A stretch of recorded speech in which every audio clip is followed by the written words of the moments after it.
verset 16. Ça me conduit maintenant quelque part dans un point très important. Jean chapitre 10 au verset 16. Jean chapitre 10 au verset 16. J'ai encore d'autres brebis qui ne sont pas de cette bergerie. Celles-là, il faut que je les amène. Elles entendront ma voix et il y aura un seul troupeau, un seul berger. Amen. Regarde, le jour où j'ai lu ce texte et que je n'avais pas encore compris la parole de Dieu, en ce temps-là, je dis, mais comment ça? Il a les brebis encore qui ne sont pas encore dans la bergerie. On va dire, oh, il y a encore les enfants de Dieu qui sont dehors. Oui, c'est bon, il y a encore les enfants de Dieu qui sont dehors. Mais il faut comprendre.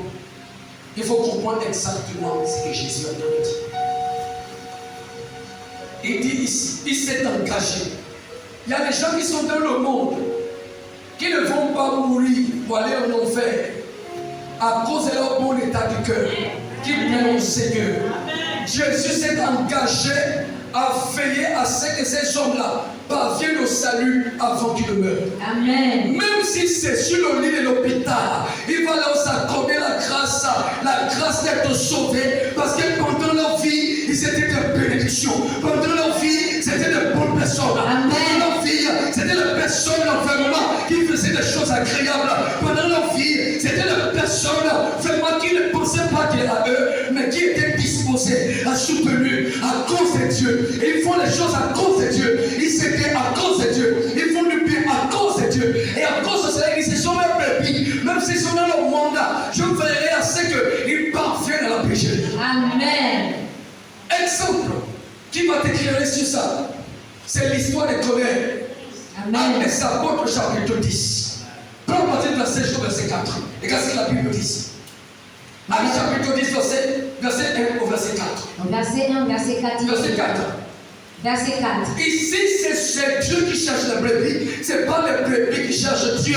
Au contraire, c'est le Seigneur qui cherche la brebis. Ce ne sont pas les brebis même qui courent après le Seigneur. Mais le Seigneur cherche les brebis. Et il court après ces brebis. Il peut laisser 99 pour aller chercher un seul brebis qui est perdu. Mais qu'est-ce qui le caractérise en tant que brebis? C'est leur sensibilité. Qu'est-ce qui le caractérise? C'est leur bon état de cœur. Qu'est-ce qui le caractérise? C'est le fait qu'ils se sont tournés et ils se sont fait de eux-mêmes une bénédiction, une solution pour le problème des autres. Amen. Et c'est sur cela qu'il faut être sauvés. Quel Corneille était un païen, c'est un Italien, c'est un Romain. Il n'était même pas israélite. Mais Jésus l'a regardé, c'est mon bébé.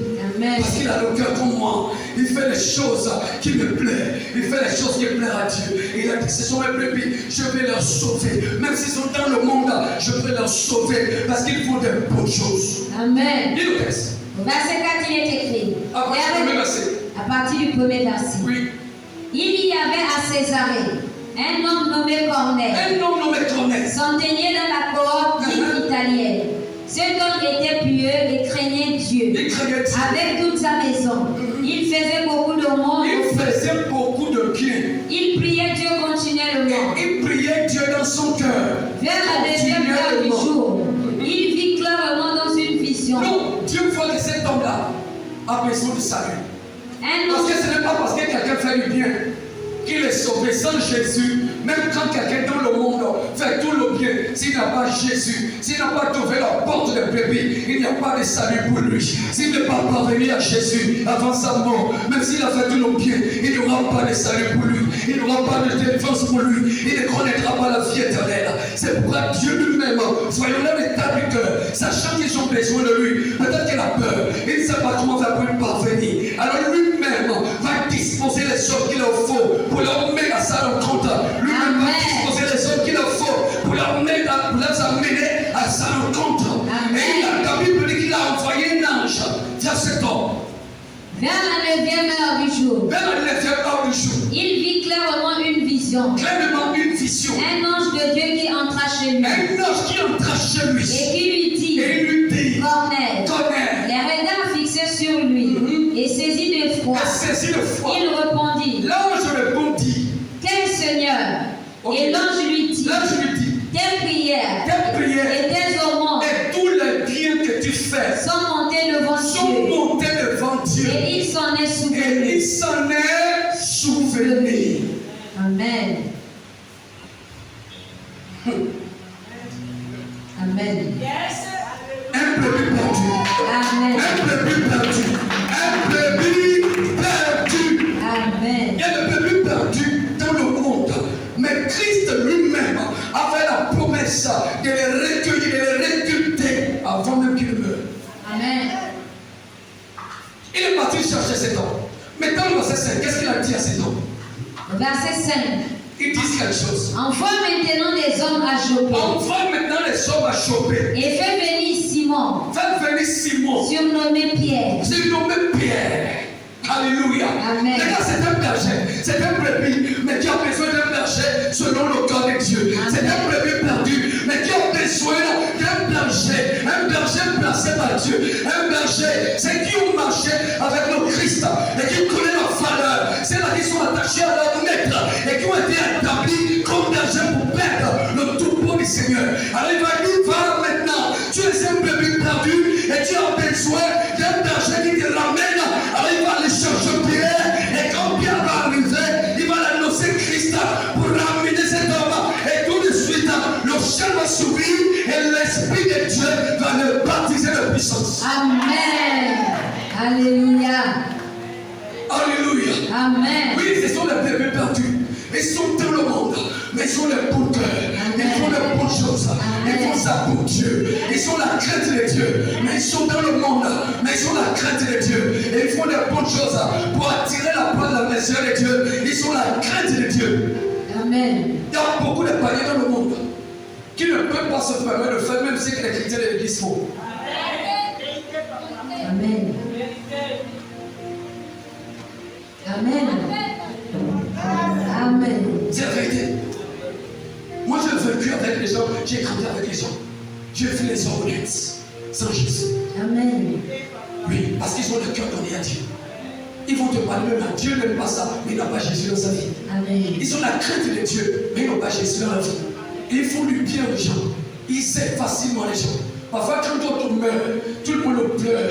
Ah, le frère, là, je te dis, c'est viable.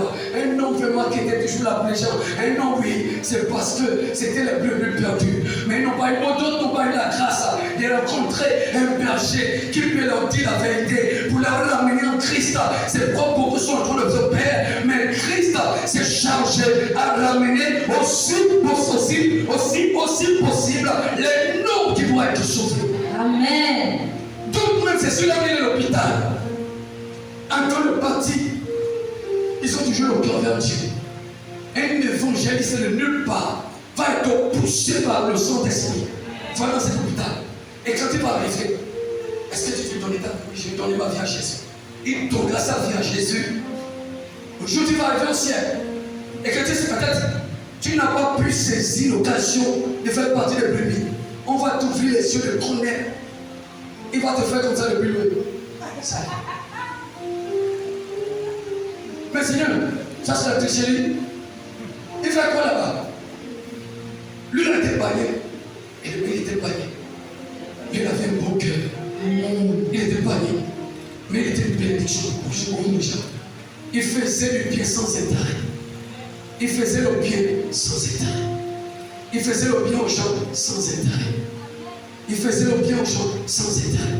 Il y a deux types de personnes qui font le bien. Il y a ceux qui font le bien pour qu'on les honore. Il y a ceux qui font le bien pour qu'on les respecte. Il y a ceux qui font le bien pour qu'on les soulève en haut. Il y a ceux qui font le bien parce que c'est dans l'état du cœur. Amen.